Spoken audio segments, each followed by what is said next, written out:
see that Zoom is letting you all in bit by bit. And as we get started today, I want to thank you all for being here. You've made the right call to come here, Steve Hadley, who is my former boss at the National Security Council, but more importantly than that is widely considered to be one of the great statesmen of American national security, respected on both sides of the aisle, has served in every Republican administration back to Taft, I think. Is that right, Steve? You go back to, but also consulted by folks on both sides of the aisle. Now, I have such high respect for him that normally I'd be wearing a tie. I got locked out of my office. The tie's on the wrong side of the office door, and I've apologized profusely. Steve has promised to give me a special dispensation. Before, though, we get started, I just want to remind you about two things that are coming down the pike.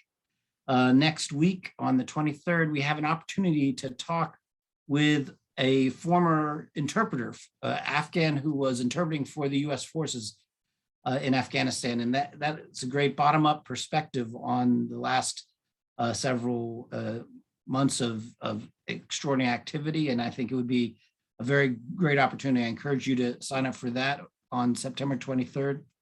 And then on September 29th, we will have a book discussion with two leading historians, Andrew Preston and Christopher Nichols, who will be talking about rethinking American grand strategy. And this is a great opportunity for a step back look at the concept. But tonight, we're going to really dig into the nitty gritty and talk with Steve Hadley. He was Deputy National Security Advisor in the first Bush 43 term, so from 2001 to 2005. And then from 2005 to the end of the administration, he was National Security Advisor. And so, Steve, welcome. Welcome to Duke. It's a pleasure to be here and pleasure to be with your class and all those others that have joined. We're sort of a surfeit of 9/11 programs, and it's nice that people are willing to still tune into one. But it's a delight for me to be here with you and everybody on the screen.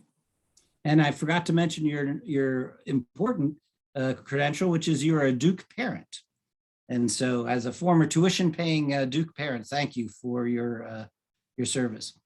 But we scheduled this for after 9/11 because I wanted you to reflect on not just the 9/11 experience itself, but more to the point, reflect on the coverage of 9/11 as it's been remembered in the press.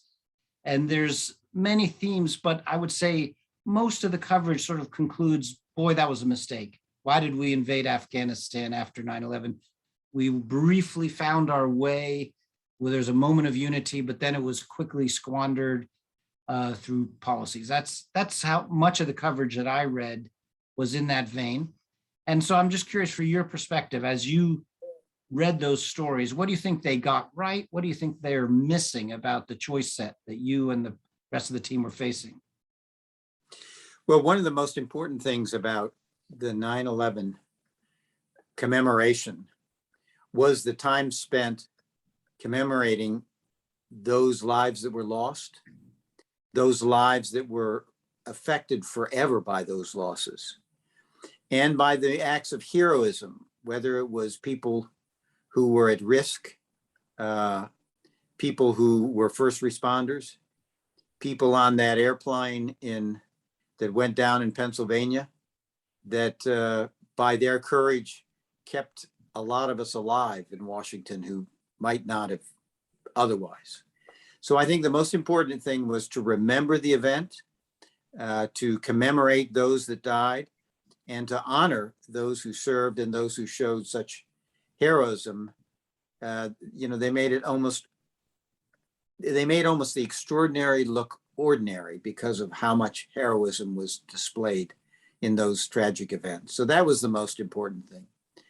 Secondly, there was and I'm blanking on his name, as you do when you reach my age, but there was an ambassador. We had Ambassador McKinley, who was out in Afghanistan, who was then subsequently chief of staff to Secretary of State Pompeo, and he has been a very tough critic of the administration of the government's response to 9/11, to what was done in Afghanistan and Iraq. But when he was asked about it, he had a very interesting thing. He said, you know, we need to separate Afghanistan and Iraq, where we can have all kinds of discussions about what went right, mostly what went wrong in his view. But he said we have to recognize that a terribly important thing that was achieved on 9/11, which is, you remember, Peter, the prediction from the intelligence community was that 9/11 was going to be the first of a wave of mass casualty attacks, some of which were likely to involve weapons of mass destruction. And within a month, we had envelopes of anthrax showing up in the nation's capital and killed several security officers in the capital. And nobody knew where they came from. And the thought was, my gosh, could this be another Al-Qaeda attack? So those predictions did not come true.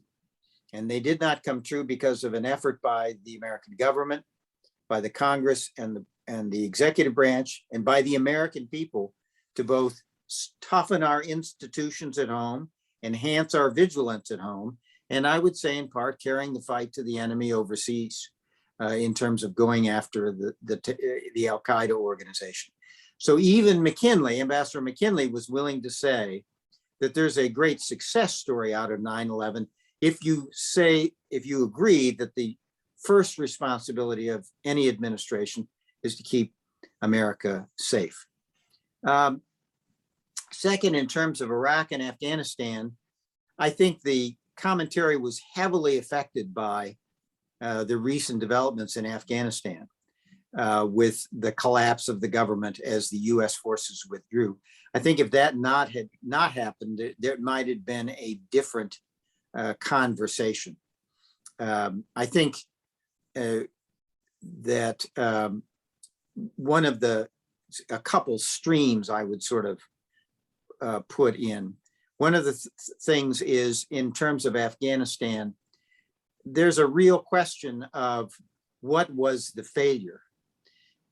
It's clear that the government in Afghanistan was not what we had hoped it would be in terms of a government would provide for its people, give its own security forces something to fight for, and give its people effective governance. That's clearly the case. But I think there's a question about whether the collapse of the government and security forces was not really triggered by the announcement of the withdrawal, the timing of that announcement, and how it was implemented and executed. I think if you listen to all of it, I think and try to step back, I would say two things. One, people sometimes say these are not wars of choice as necessity, they're wars of choice. I would say both. I would say Afghanistan was a war of necessity if we were going to prevent Al-Qaeda from mounting second wave attacks against us. And I would say Iraq was a war of last resort as we exhausted every other means to try to get to Saddam Hussein to comply with 17 UN Security Council resolutions to account for his WMD, stop supporting terror, stop terrorizing people, and stop invading his neighbors. But I think there are two lessons that come from all of that. One is, if you're going to do a post-conflict stabilization kind of effort, there are two things you have to keep in mind. One, you need to have a strong local partner who's committed to the same objectives you are. We had that in Colombia, for example, under Plan Colombia with Alvaro Uribe. We never really had that in Afghanistan. That makes a difference. And secondly, if you're going to do one of these stabilization operations, beware if the adversary has a safe haven. And we'd never solved the safe haven problem in Vietnam in terms of Laos and Cambodia.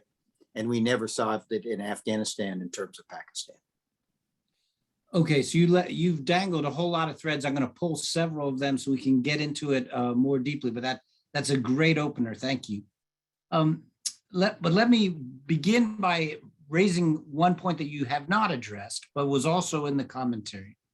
And this is shown up also on Duke commentary elsewhere, other programming at Duke and on their college campuses. And this was the idea that America the 9/11 attacks, I should say, and particularly the America's response to the 9/11 attacks, unleashed a wave of Islamophobia and a demonization of Muslim Americans who were not the terrorists, but too many of their fellow Americans, lumped them in with the terrorists. And then the criticisms of, did the Bush administration do enough? Was it aware of that problem? Did it head that off? Can you talk a little bit to that aspect Sure. of the problem?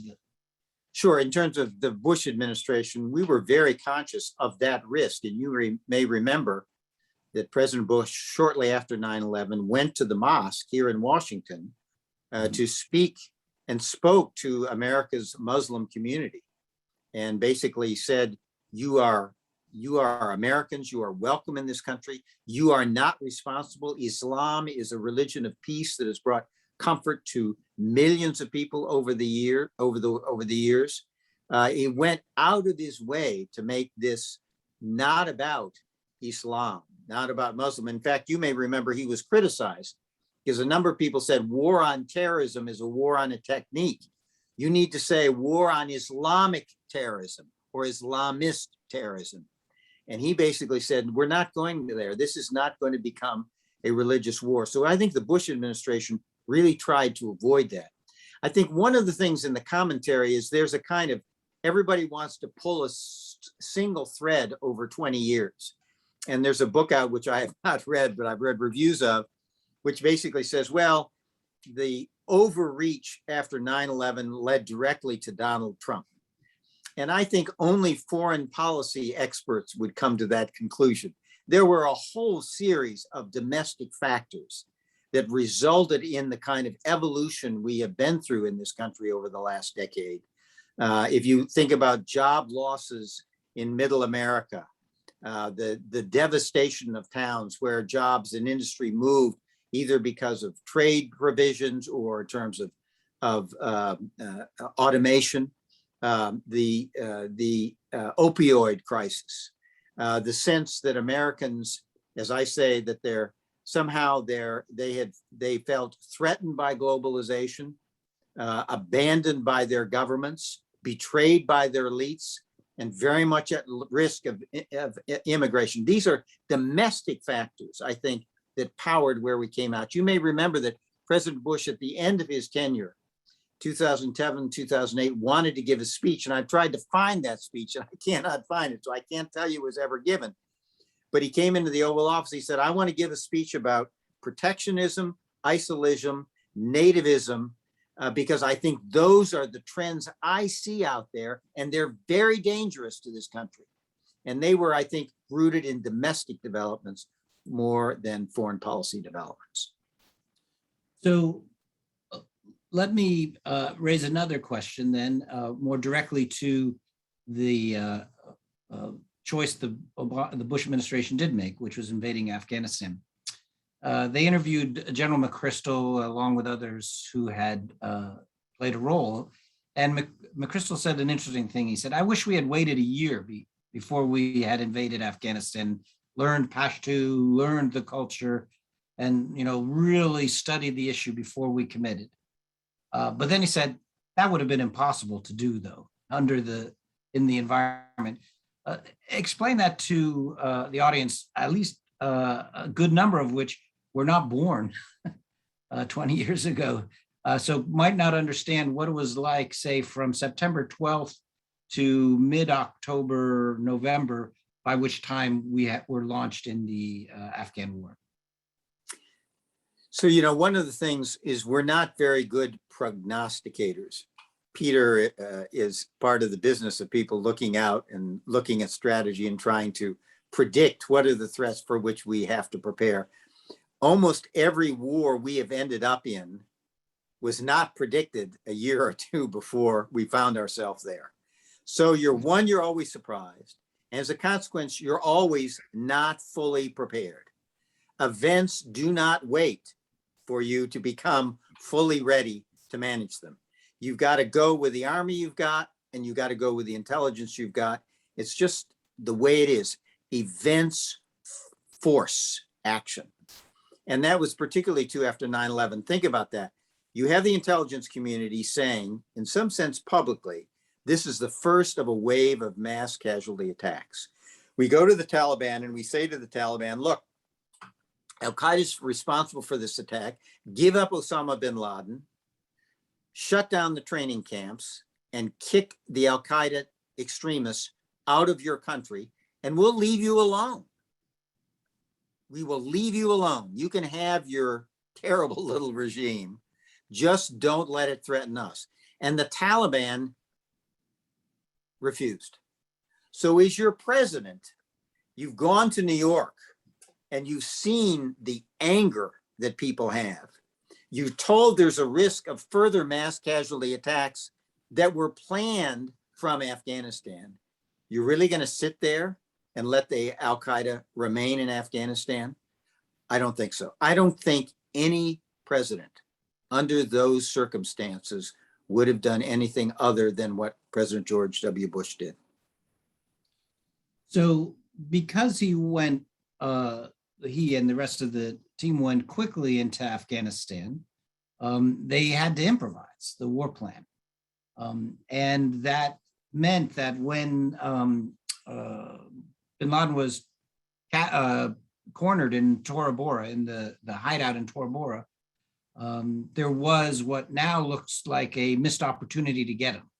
You remember this controversy? If only we had the Rangers as a blocking force, we could have gotten him.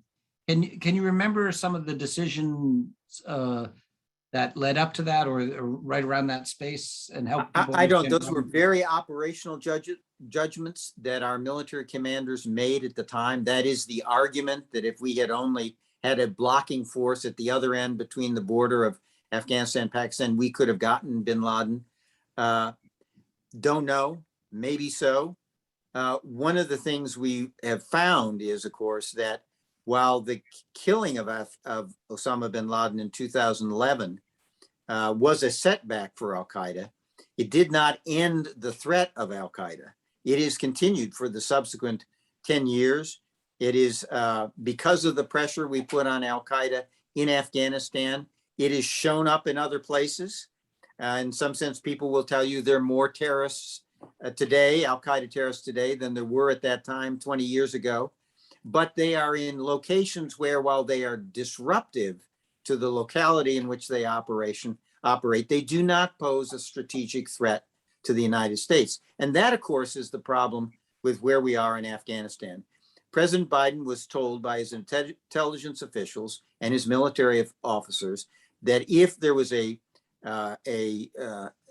sort of prompt withdrawal of all our forces from Afghanistan, there was a good chance that within 18 to 36 months, Al-Qaeda and other terrorist groups would have reconstituted in Afghanistan and would pose a threat to American allies in the homeland. And the challenge for the new administration is how to make sure that that prediction does not come true. And it's difficult. The administration says, well, there are a lot of places where we're dealing with terrorists without troops on the ground. That is true. But in most of those countries, the national authority is on our side against the terrorists. In Afghanistan now, you're going to have a national authority that has made common cause with extremists and terrorists for 30 years. That is a different situation. And whether you can handle that situation without boots on the ground is the real challenge that the administration is going to face.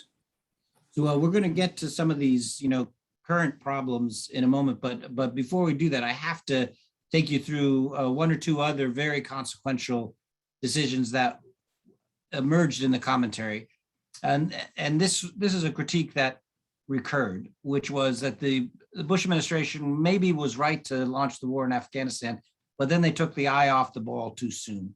They got diverted into Iraq, into thinking about Iraq, and to use a different sports metaphor, they rather spiked the ball on the 10-yard line and ignored Afghanistan at a time when what Afghanistan needed was more attention to solidify and stabilize success. I think Bruce Riedel maybe even made news by claiming that President told him 3 days after 9/11 that we were going to invade Iraq. I had never seen that before. That's in the post. He said that President Bush told Tony Blair that in a telephone conversation 3 days after 9/11. It's interesting, 3 days after 9/11, we were all at Camp David. You may remember that Don Rumsfeld and Paul Wolfowitz raised the idea of going after Saddam Hussein in parallel with whatever we were going to do in Afghanistan, and the president knocked it down, said there will be a time when we deal with Iraq, but that is not now. So I don't know where Bruce got. I'm a big fan of Bruce Riedel. And I worked very closely with him, but I don't know.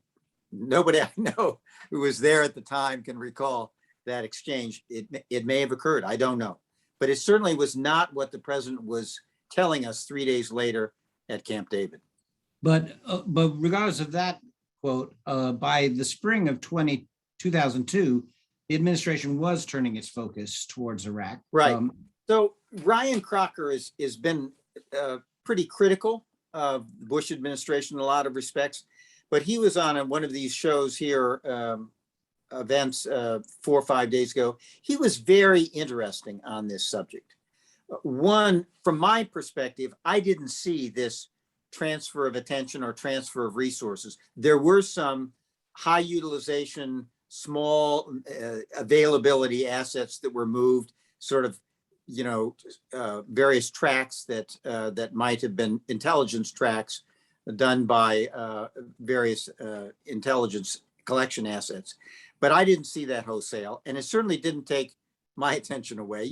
There's a notion that American government can only do one thing at a time, and that you're preoccupied. We are preoccupied with Iraq, so we couldn't do Afghanistan. We couldn't pay attention to the emergence of China. We couldn't do all these other things. This is not how the US government works, as you know. The US government doesn't have the luxury of doing only one thing. We're doing all of it at the same time. On your specific question. So I would say, I thought we paid plenty of attention to Afghanistan, but the premise of that question is that with a small amount of additional resources, you could have actually defeated the Taliban in 2002, 2003, and the war would be over.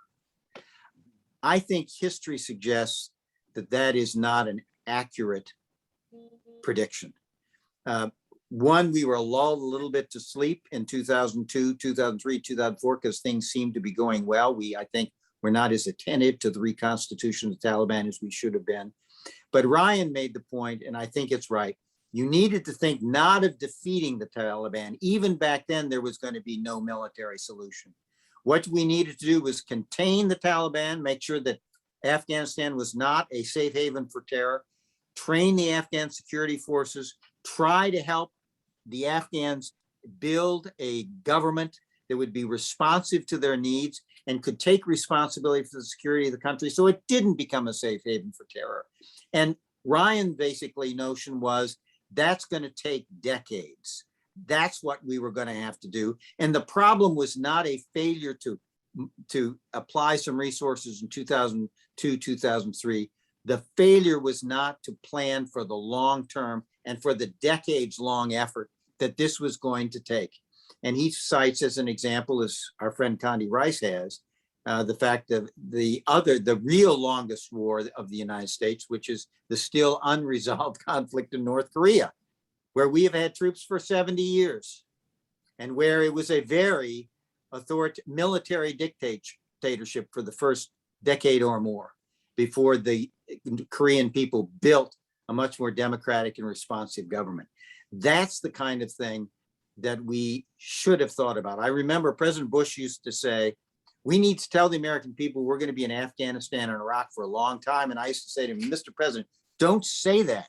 He said, we need to use the example of Japan and Germany and South Korea. And I said, Mr. President, don't say that. The people aren't ready for it. Well, as always was the case, he was right and I was wrong. We probably should have talked to the American people straight up that this was going to be the kind of thing we're doing. That did not mean that we were going to take casualties for the next 3 decades, because as you know, for American forces, this forever war was largely over in 2014 and 2015 when we conveyed frontline responsibility for security to the Afghan security forces, and our forces came in an advise and assist role, and our casualties were still too high. Any casualty is too high, but they were in a dozen in the, barely into double digits. And that was long before the February 2020 agreement. So that was the option that was out there and I think a much more accurate projection of what might have happened, almost regardless of what we did in 2002, 2003. I would say one thing I would say we were slow to start the training of Afghan security forces. Well, this was going to be my next question, because I wanted to throw another quote from another former subordinate, Doug Luke, who was here a couple of weeks ago. And he said, Moy, in hindsight, I think the United States was wrong to have such a Western style Afghan constitution, one, and a Western style Afghan army. And we should have gone with more Afghan shaped political system and more Afghan shaped military systems. Two things. One, on the Afghan constitution, and my recollection is not good. You ought to get Zal Khalilzad to talk about this. But everybody says, well, you had a more centralized government and that was inconsistent with the Afghan tradition. Well, yes and no. But remember, Afghanistan had been at war for 40 years and emerged from a brutal civil war. They had enough of warlords, and they wanted a more central government that could impose some order. We built in federalist aspects to that government in terms of provincial governments and district governments. Those were never implemented by the Afghan people as they implemented that constitution. So one, it was less centralized than build. It was made more centralized by how the Afghans implemented that constitution. But in any event, it wasn't simply made in the USA. It responded to a frustration of the Afghan people for the constant civil wars. And remember, they have a tradition of national loyal jirgas that are the highest actually decision-making structure in that system.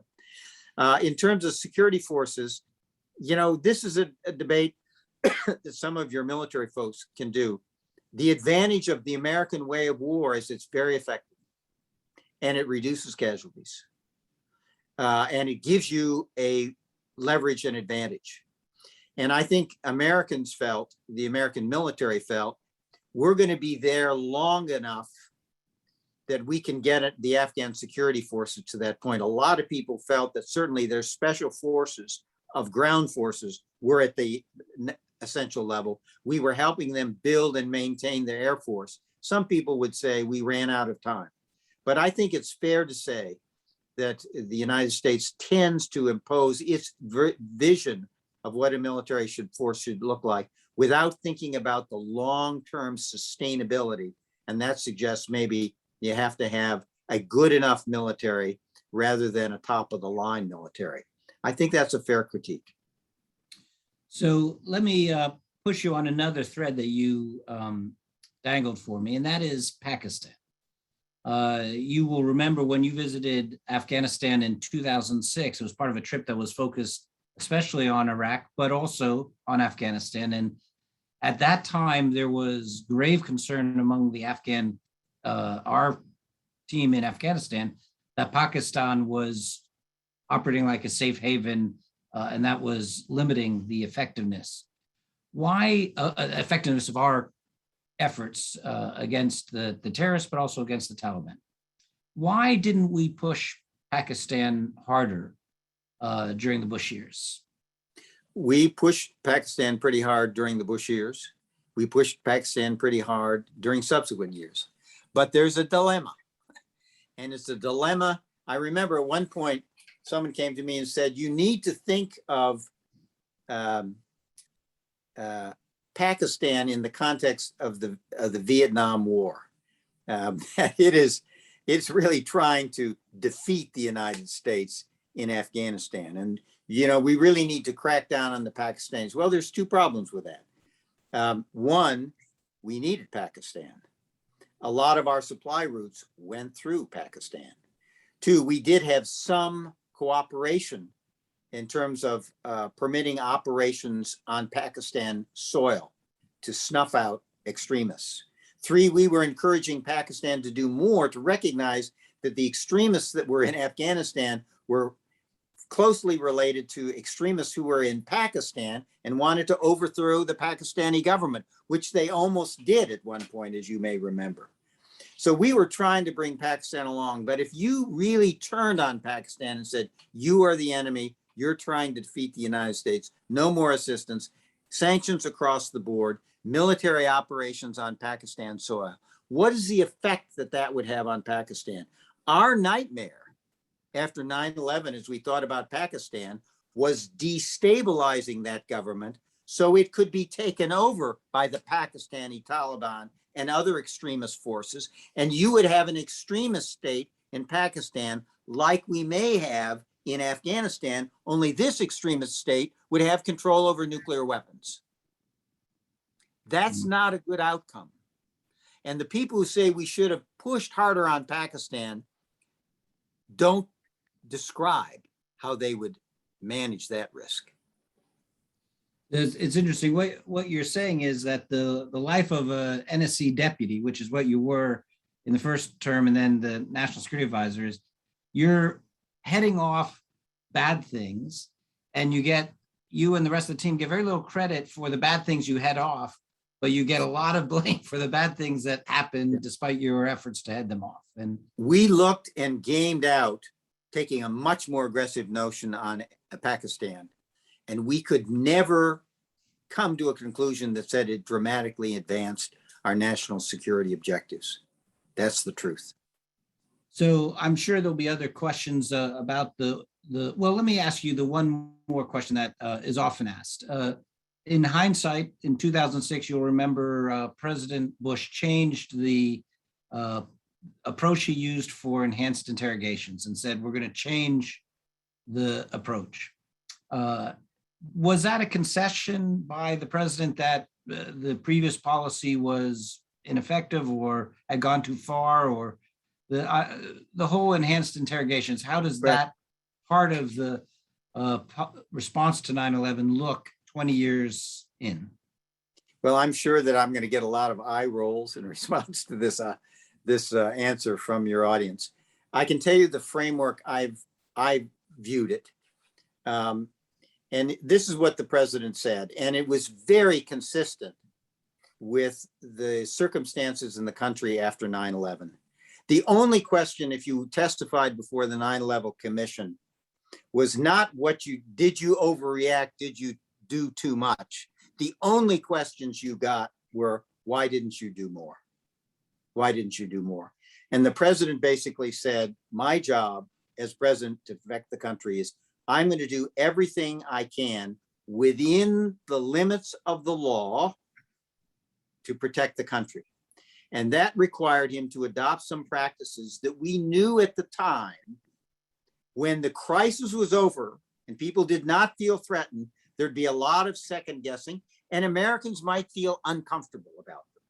We understood that, but we thought, given the threats we faced, we were going to shift the needle a little bit in terms of favor of being more aggressive in the short run. But when I became National Security Advisor in January 2005, the president said to me, okay, we did what we had to do to get the country safe.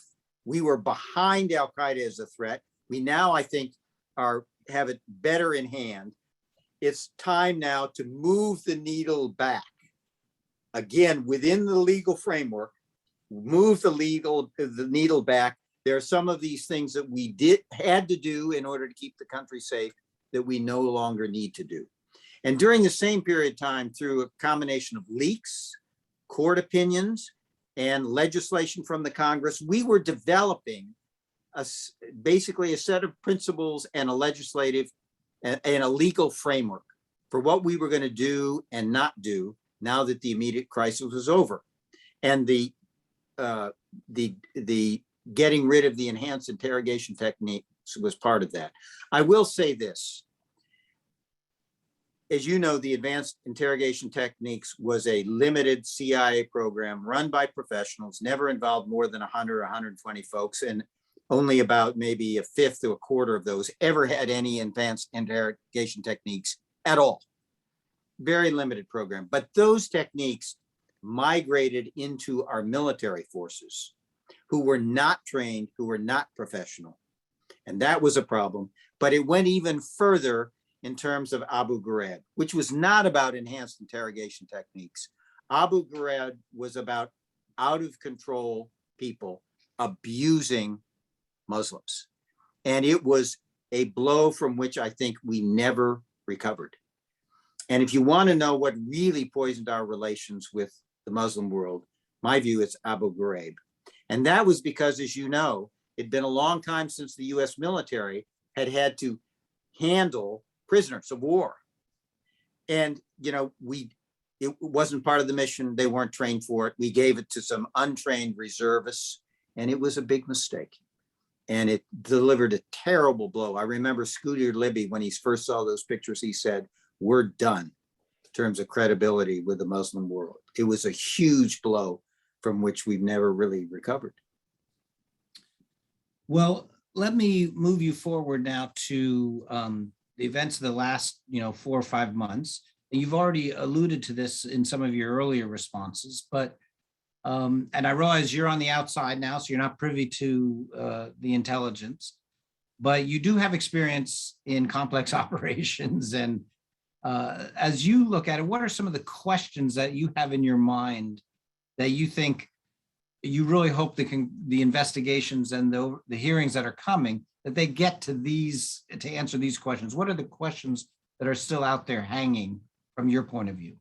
Well, look, I think the president's decision to pull out of our troops, the opinion polls say, is still supported by more than a majority of the American people. But similarly, a majority of the American people are dissatisfied with how the pullout was was implemented and executed. And I think the questions that people are going to ask are things like this, and they're very predictable. Why did it have to be done? The president said in September, by September 11th. In fact, the military was largely out by middle of July. July is in the summer, in the height of the fighting season. Why so soon? Why not set as a time to withdraw the end of the year, so it could be a more deliberate withdrawal that would ready the Afghan security forces to take more responsibility, and end by withdrawing our troops in December or January of 2022 in the middle of winter, rather than in the middle of a fighting season. Second, why was it sequenced the way that was? Basically, our military came out first, and then we started thinking about, well, we got our diplomatic personnel, we got personnel from our friends and allies who were with us in this fight, and we've got US citizens, and we've got Afghans who helped us. And in order to help get those people out, we had to put 5,000 or 6,000 troops back in. Why couldn't it have been over a longer period of time sequenced so Afghans who supported us came out first, and that the visa process was accelerated so they could? You then get our American citizens out. You then get our diplomats out. We need our diplomats in order to process the first two groups. And then our military comes out last, having provided security for that process. Those are the questions that are going to be asked. I don't have answers. I'm sure these issues were talked about in the administration, and the administration may have some very good reasons for what they did. But I think they will be put to the proof in the upcoming. Well, they have answered the speed question, and I'm wondering if you find their speed answer compelling. That the military concluded speed saves lives. That if they go slow, they're just leaving themselves as a tempting target for ISIS-K or for renegade Taliban elements who choose not to honor the agreement that the Taliban had signed, and that no one wants to be the last person to die for a war that you've already surrendered on. So get the hell out of Dodge fast. That's sort of that was the CENTCOM commanders and their team's assessment. And that's it has a legitimate plausibility. It's very plausible. I think that's probably right if your only consideration is the risk to your military forces. But by that process, the argument is going to be, the question is going to be, did you expose American citizens to additional risk, our diplomats to risk, our citizens of other countries who are allied with us, and those Afghans who helped us and had targets on their backs. And we know some of those are already under enormous pressure and threat from the Taliban. So it's a balance of risks. And certainly the riskier people, I get that. It's a legitimate argument. But one of the things you have to do is to look at the full panoply of risks to a full range of actors and then make a balancing. And it'll be interesting to see how the administration explains the balancing they made. So as you know, there's it's not just a fact-finding effort now, it's turned into a scapegoat finding effort, finding who's to blame and having them walk the plank. And Senator Hawley, who's the senator from Missouri, has said he's going to put a hold on all DOD and state appointments, confirmations, until the Secretary of Defense and the Secretary of State and I believe also Jake Sullivan, the National Security Advisor, until they resign and are quote unquote held accountable for the implementation, which went poorly. So you have experience sitting in an office where people said the implementation went poorly, we want heads on a pike. What's your view about, or maybe just talk a little bit about what does it feel like to be on the inside reading those reports and saying people are calling for my head, maybe I should resign.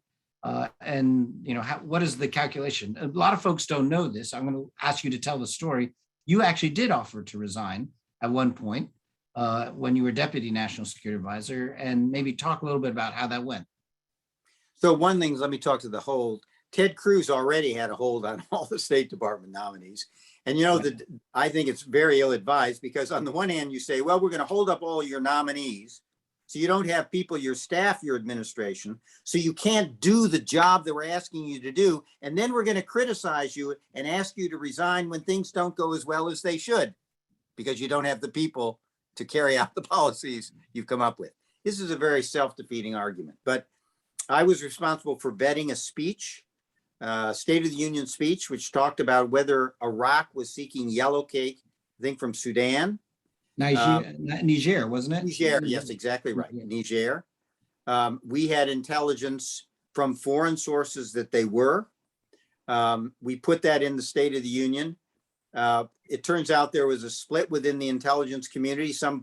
Our intelligence community, some thought that intelligence was good. Some thought it was not. For that reason, it should have never gone in the speech. So I told the president that I needed to accept responsibility for that, and I needed to resign because it was important for him to establish a high level of accountability and performance of his administration. And when people screw up, even with the best of intentions, he needed to basically hold them accountable. He wouldn't hear it. I finally convinced him to let me make the statement accepting responsibility. He said, you can accept responsibility, but you can't resign. We went back and forth. And finally, he said something very telling. He said, look, Hadley, if you resign, you look good and I look bad.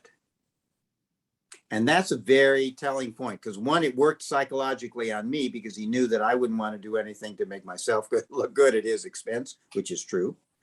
But secondly, it's also a true political fact. If it was so bad that I had to resign and I resign and everybody says, well, the guy was great, he took responsibility. The next question is, yeah, but the president gave the speech. Why isn't he taking responsibility?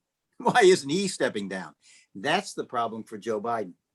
President Biden, everybody knows, President Biden is the person who authored this decision of pulling out our troops. This was not a staff-driven exercise. This was a set of conviction strongly held by President Biden. And you've seen that every time he's talked about it. So if you throw Sullivan or Blinken over the side, the very next question is going to be, if it's that bad that they should resign, Mr. President, why don't you take responsibility and resign?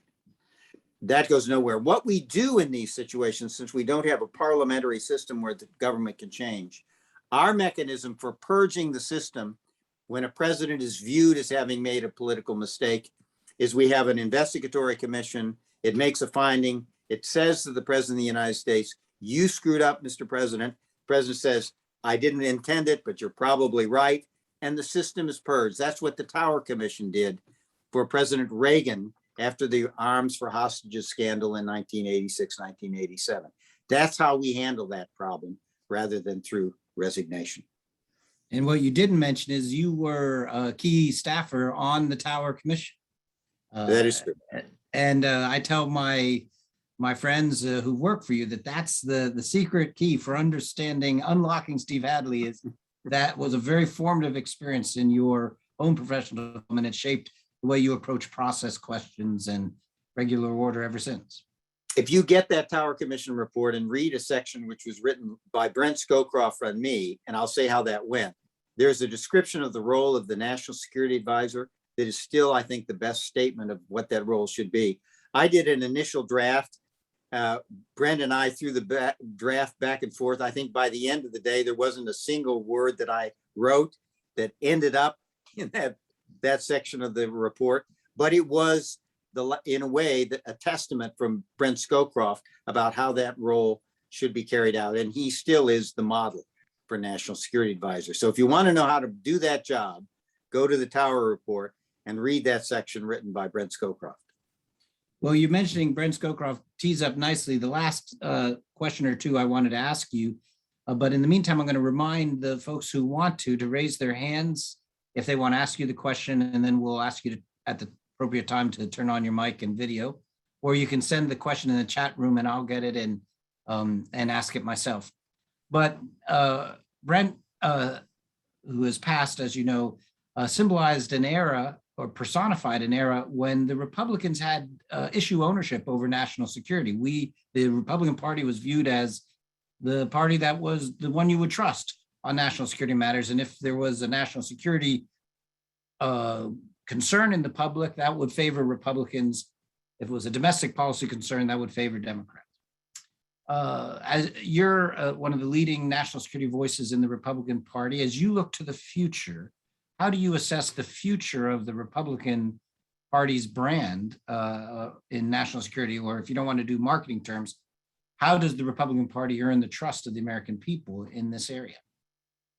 Well, it's very interesting. And I think you have to recognize how dramatically different the world is now than the world in which Brent Scowcroft operated. Brent used to say, when he was National Security Advisor at any one time, he was dealing with one big thing, which was the Soviet Union, which was a familiar target that moved very slowly and that we kind of had been for 30 years figuring out how to handle.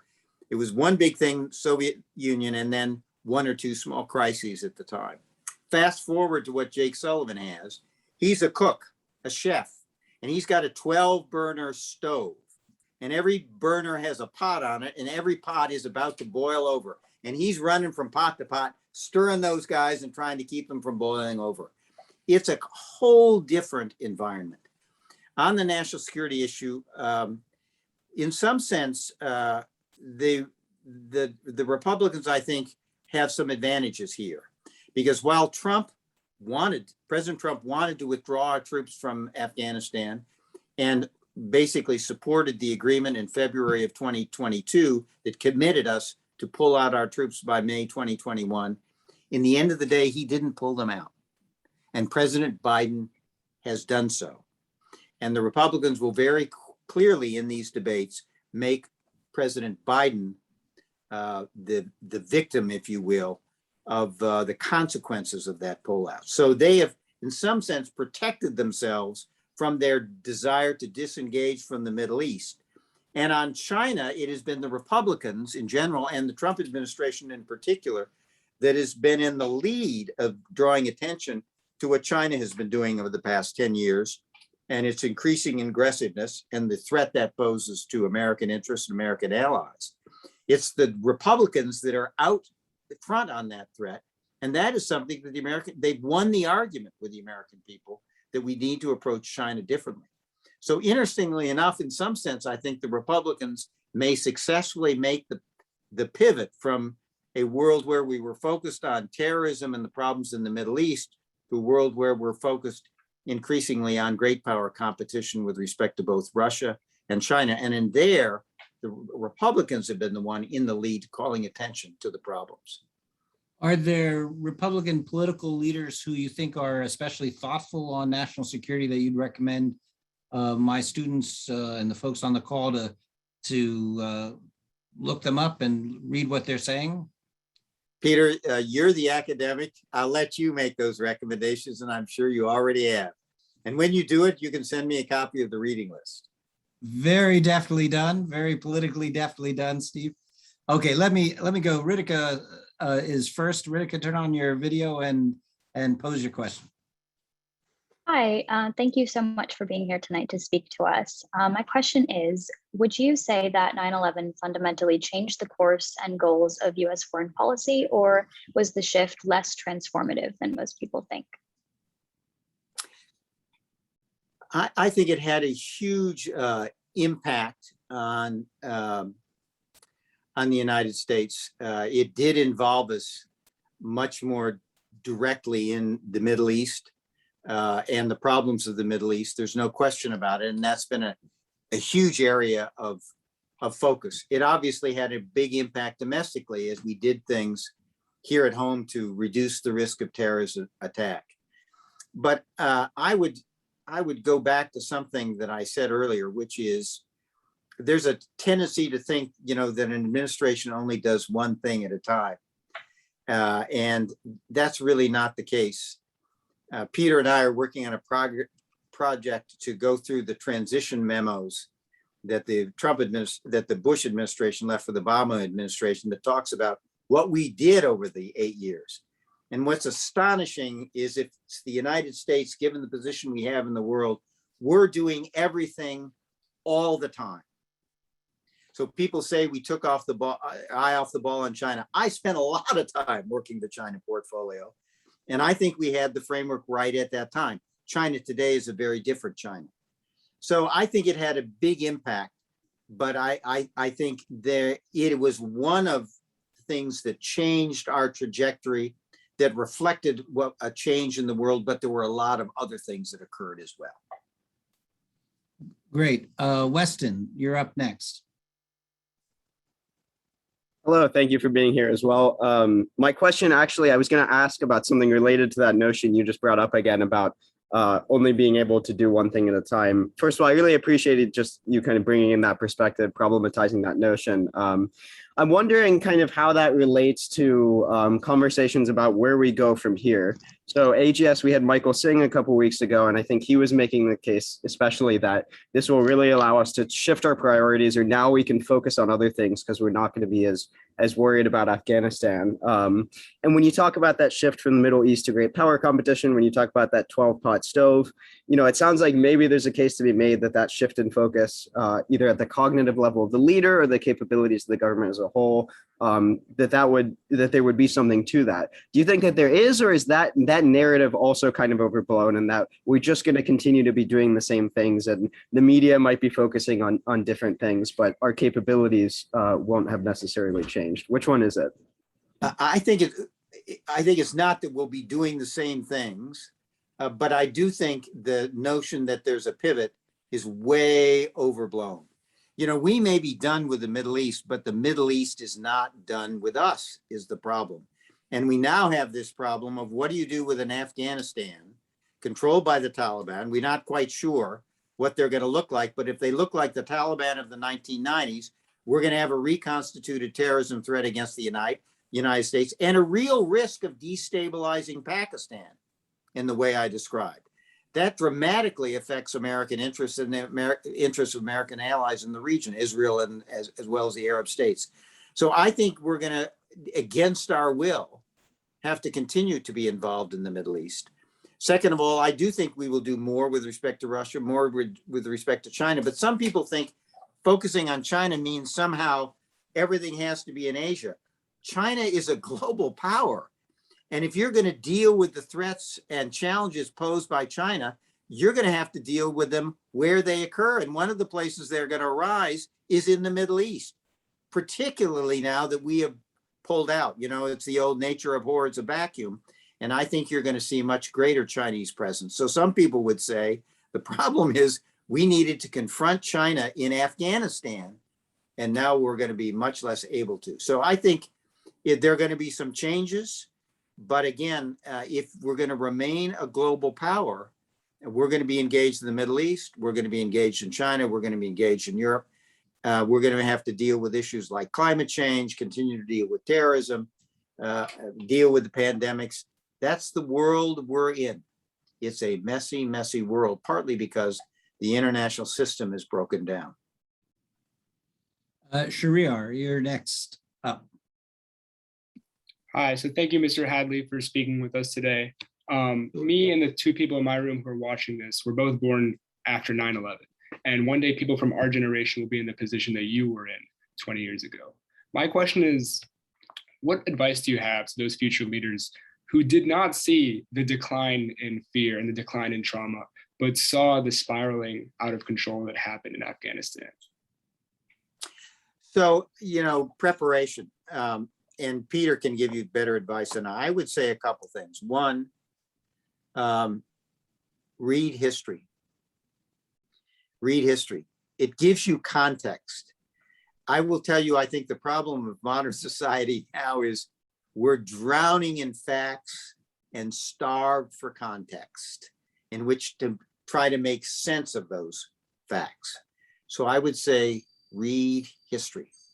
Secondly, I would say you need to understand law and you need to understand economics, because those are the two frameworks by which we organize society. And it's important to understand how both of those work. Three, I would say travel. Spend time living overseas so you can get a sense of the perspective of folks other than your own society and your own country. And I didn't do that. And I think it's enormously helpful. Travel overseas, spend some time overseas. And four, don't be afraid to move around and have a lot of different jobs. They allow you to see the world and see the foreign policy process and substance from different perspectives. And I would say to you, don't be too anxious to progress up the ladder of success, because there are some things you can do in your starter jobs and jobs earlier in your career that are fun, that are informative, and you're never going to be able to do again as you get older and get more responsibility. So that's what I would say. Peter, what would you add? Well, I've heard you answer a variant of this question before, and you emphasized then something which I think you still believe in, which is learn how to write. That's a skill that is extremely valuable in the government, highly prized, and it's a craft you can work on as a college student. You don't need to be inside government, knowing what's actually happening behind the closed doors. I give you two additional ideas. One, by what Peter said, learn how to analyze.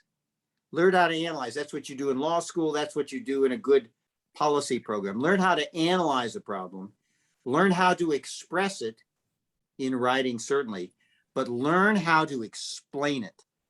As National Security Advisor, you spend a lot of time explaining to the President of the United States and making arguments to the President of the United States. That's the first thing. Second thing is character matters. You're all smart, and smart will get you in the door. But how you do over time will, I think, depend more on your character than your smarts. And I would say, think about that. What do I mean by that? It's simple stuff. Tell the truth. Tell the truth. Be a person of your word. Tell people what you can do and what you can't do. Don't overpromise and underdeliver. Always do the opposite. Be a person of your word.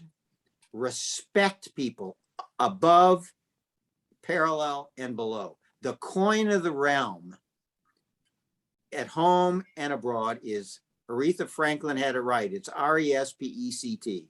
So be a person of integrity, of character, a person of your word. Do what you promise and don't promise more than you can do. Treat everybody with respect and get to know your colleagues. You're gonna get to know a group of people. It was true with me.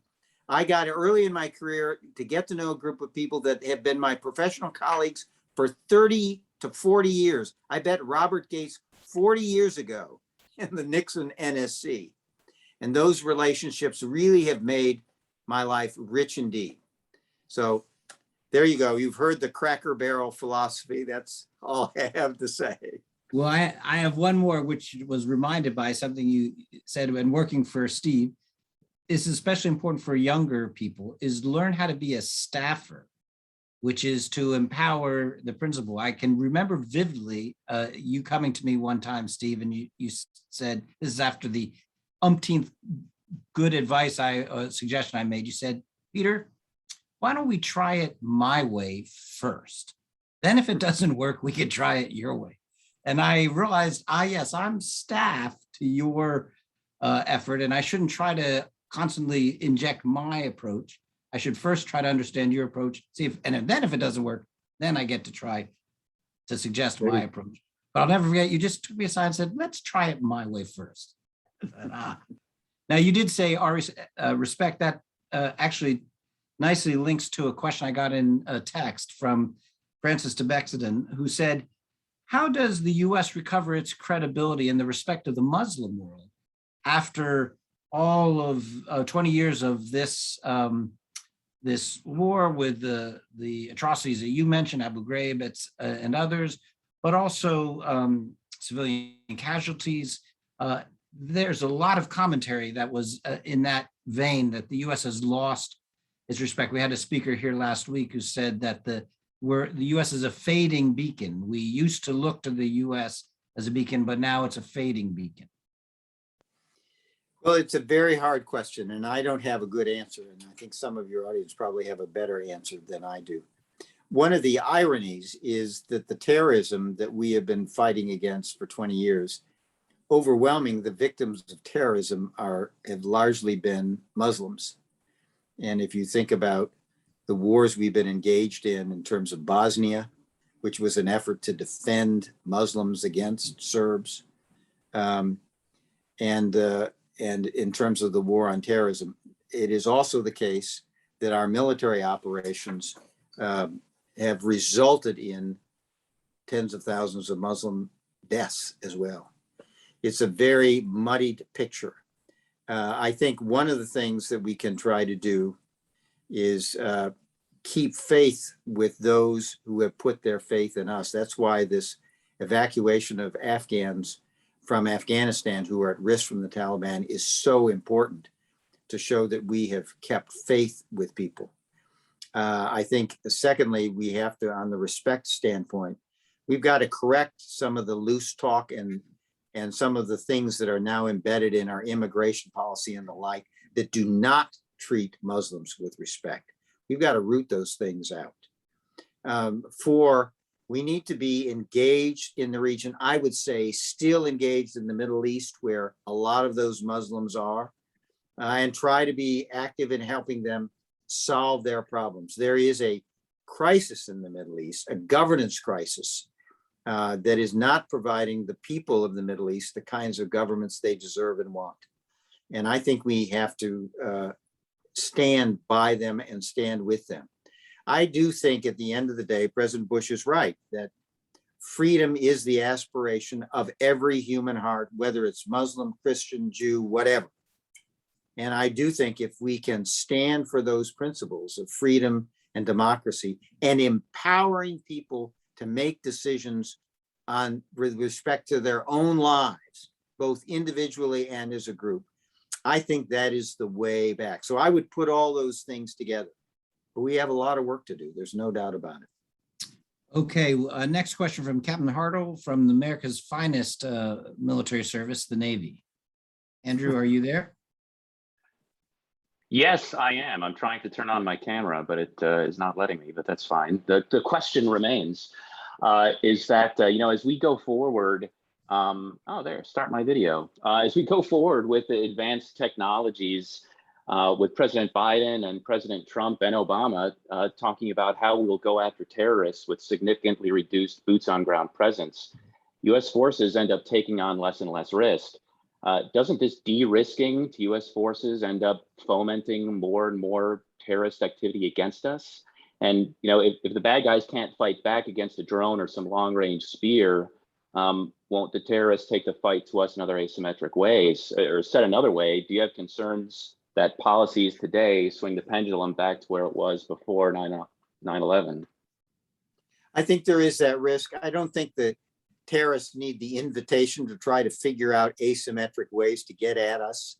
I think they would try that whether we have some remaining troops on the ground in Afghanistan or not.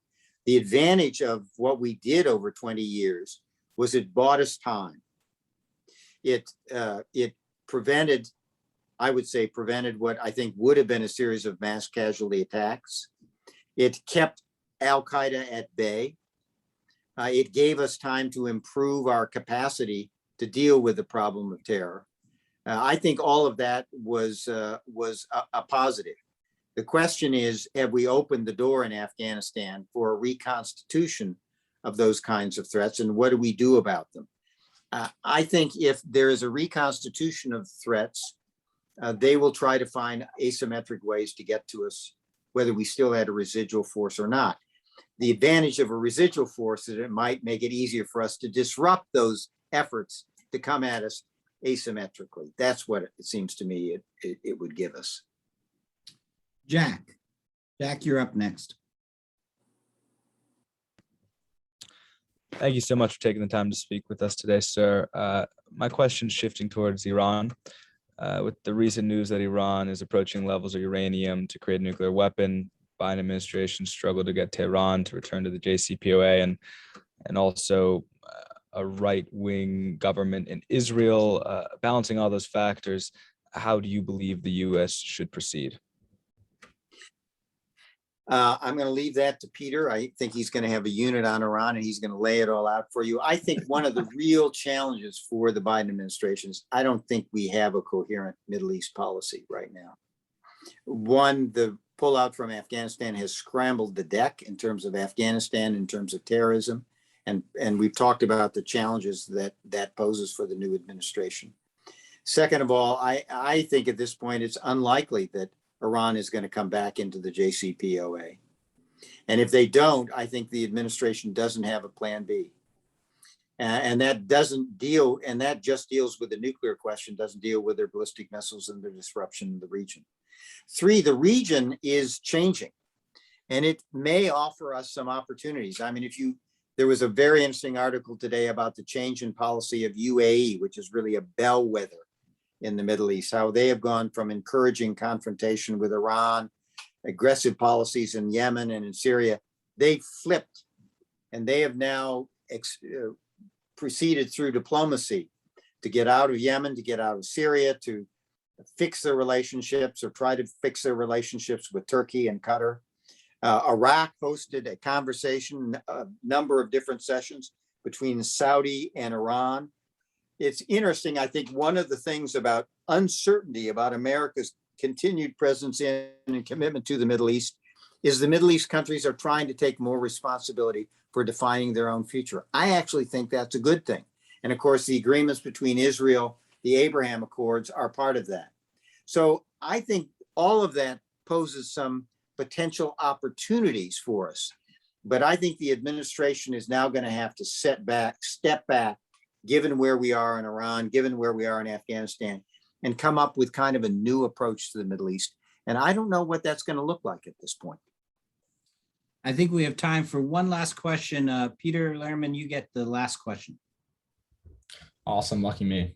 Mr. Hadley, I thought one of your strongest points was that U.S. foreign policy pushing on Pakistan harder could have led to kind of the destabilization there and terrorist groups potentially having nuclear weapons. Do you think there were ways that we could have kind of fostered a better sense of cooperation between Pakistan to stop things sooner? Or do you think you guys did the best job you could? So I think we did I don't think we did the best job we could. And I think I've listened to a lot of the commentary, and the line that sort of makes sense to me One, we initially had Musharraf, who was then president of Pakistan in 2001, doing things both to help us in the war on terror and to crack down on extremism at home. Musharraf, unfortunately, by 2005 and 2006, got into a great deal of political trouble at home, took his eye off the ball, and suddenly the Northwest Territories and the so-called Fatah part of Pakistan became a base of operations for Al-Qaeda and for the Taliban. I think once someone said to me, and I think it's right, there's a lot of successes in Pakistan. We ushered the departure of Musharraf, the holding of elections that resulted in a truly civilian government. And there has been a peaceful transfer of power now for 2 or 3 civilian governments. That is news and a positive development in Pakistan. Ryan Crocker, who I have a lot of time for, said that after we killed Osama bin Laden in 2011 was the time we should have really turned the screws on the Pakistanis. We should have gone to them and say, look, you were protecting bin Laden within a few miles of a military academy, a military institution. You've not done what we needed to do in terms of fighting the war on terror. You are at risk. So here's the deal. Our assistance is going to be conditioned on cooperation. If we don't get that cooperation, we're going to cut our assistance. And by the way, we're going to go after terrorists in your country. That's just the way it is. You've been given a chance. You haven't done it. We're going to do it. And we're going to take the ball. And we're going to do it ourselves. And the question is whether under that pressure, you would have gotten a different kind of Pakistani response. Don't know.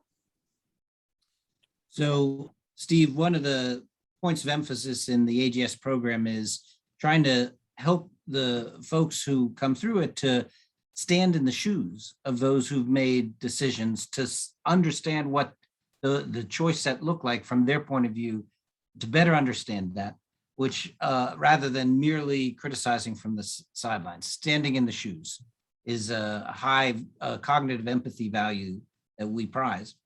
And in exchange, you've helped us do that. You've helped us stand in your shoes as you reviewed some of the choices. And in response, we want you to not stand in our shoes, but wear our t-shirt, which is this AGS t-shirt that had you been here in person, I would have foisted upon you. But instead, we will find a way to get up there as a token of our gratitude for you sharing your time with us and discussing these important issues. So please accept my gratitude, and I look forward to working with you in the future. I'm just glad to have had a chance to be with all of you. I'm sorry it wasn't in person. I think grand strategy courses, there are too few of them in the country. Peter runs one of the best, and you were all smart to take it. So I think it's a terrific preparation for trying to understand this very complicated world that you're inheriting. But I think, my interaction with this generation is you all are going to be well prepared. You can manage these challenges. Yeah, it's pretty daunting, but you'll get in there, you'll figure them out. And I have a lot of confidence in the future of this country because I have a lot of confidence in the future if it's in all of your hands. So thanks very much for the opportunity to be with you, and best of luck to all of you. Thank you. And we are dismissed.